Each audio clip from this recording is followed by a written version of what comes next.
नमस्कार मंडळी, आज आपण बनवणार आहोत अगदी सोप्या पद्धतीने आणि परफेक्ट असा गावरान झणझणीत मटण रस्सा रेसिपी. आज आपण स्टेप बाय स्टेप बघणार आहोत. तर जर तुम्हाला झणझणीत आणि मसालेदार मटण रस्सा आवडत असेल तर व्हिडिओ शेवटपर्यंत बघा आणि व्हिडिओ आवडल्यास लाईक करा, कमेंट करा आणि चॅनलवर नवीन असाल तर सबस्क्राईब करायला विसरू नका. मी गौरी होम किचन ब्लॉगमध्ये तुमचं मनपूर्वक स्वागत करते. तर चला आपण रेसिपीला सुरुवात करूया. त्यासाठी मी काही मसाले घेतलेले आहेत. तर बघू शकता इथे मी अर्धा किलो मटण बनवणार आहे. तर त्यासाठी मी अर्धा किलो मटण घेतलेलं आहे.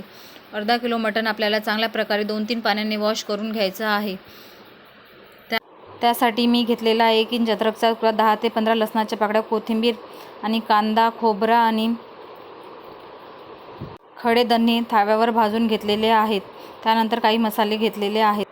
त्यामध्ये मिरची पावडर 3 टेबलस्पून, हळद 1/4 टेबलस्पून, गरम मसाला 1/2 टेबलस्पून, मटन मसाला 1/2 टेबलस्पून, धनिया पावडर 1/2 टेबलस्पून घेतलेला आहे आणि 1 टमाटर बारीक कट करून घेतलेला आहे. हे सगळे मसाले आपल्याला घ्यायचे आहे. तर बघू शकता इथे आपले मसालेसुद्धा तयार आहेत. त्यानंतर आपल्याला मसाले मिक्सर ग्राइंडरमधून बारीक वाटून घ्यायचे आहे. त्यामध्ये लसूण, अद्रक, कोथिंबीर घालून घ्यायचा आहे आणि आपल्याला कांदा आणि खोबरं भाजून घेतलं होतं ते सुद्धा त्यामध्ये घालून घ्यायचं आहे आणि मिक्सरला लावून चांगली त्याची बारीक पेस्ट करून घ्यायची आहे. तर त्यानंतर बघू शकता आपला मसालासुद्धा बारीक झालेला आहे. त्यानंतर मी मटण आज मातीच्या हांडीमध्ये बनवणार आहे. त्यासाठी 2 ते 3 टेबलस्पून तेल गरम करून घेतलं. त्यानंतर एक बारीक चिरलेला कांदा त्यामध्ये आपल्याला घालून घ्यायचा आहे. कांदा आपला लालसर झाला की त्यामध्ये आपल्याला आपण जो मसाला तयार करून घेतलेला होता तो सुद्धा घालून घ्यायचा आहे आणि चांगला आपल्याला मसाला तेल सुटेपर्यंत त्यामध्ये शिजवून घ्यायचा आहे. मसाला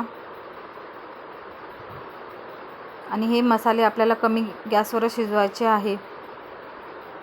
तर बघू शकता उरलेला मसालासुद्धा मी त्यामध्ये घालून घेतलेला आहे आणि चांगल्या प्रकारे आपल्याला मसाला एकदम लालसर आणि तेल सुटेपर्यंत शिजवून घ्यायचं आहे आणि सतत आपल्याला परतत राहायचं आहे जेणेकरून आपला मसाला खाली लागू नये, म्हणून आपल्याला सतत हलवत राहायचं आहे.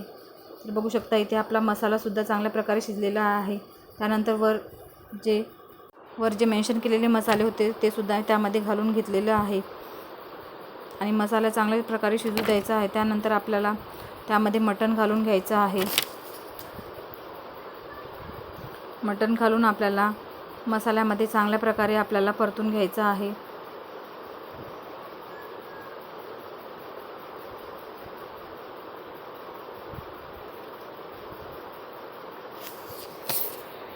खाली वर करून आपल्याला चांगल्या प्रकारे मसाला पिसांना लागेल अशा प्रकारे आपल्याला चांगल्या प्रकारे मिक्स करून घ्यायचं आहे.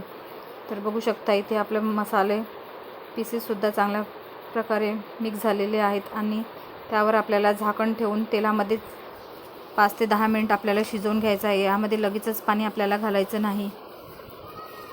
त्यावर एक झाकण ठेवून आपल्याला 5 ते 10 मिनिट शिजवून घ्यायचं आहे. त्यानंतर त्यामध्ये आपल्याला जेवढं हवं तेवढं त्यानुसार तुम्ही पाणी घालू शकता. इथे मी 1.5 ग्लास पाणी घातलेलं आहे. त्यानंतर आपल्याला झाकण ठेवून चांगला 15 ते 20 मिनिट आपल्याला मटण चांगल्या प्रकारे शिजवून घ्यायचे आहे. मटण शिजायला थोडा टाईम लागतो.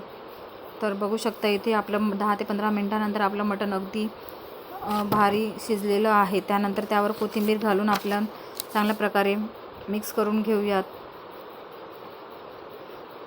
तर बघू शकता आपलं इथे मटण रस्सा एकदम झणझणीत, गावरान मटण रस्सा अगदी झणझणीत असा तयार झालेला आहे. अगदी सोपी रेसिपी आहे आणि एकदम परफेक्ट झणझणीत मटण रस्सा आपण घरच्या घरी बनवू शकतो.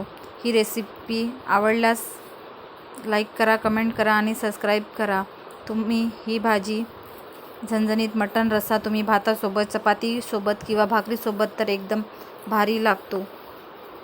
तर व्हिडिओ आवडल्यास लाईक करा, कमेंट करा आणि चॅनलवर नवीन असाल तर सबस्क्राईब करायला विसरू नका आणि असेच माझे नवनवीन व्हिडिओ बघत राहा. तर चला भेटूया पुन्हा अशाच एका नवनवीन रेसिपीमध्ये. तोपर्यंत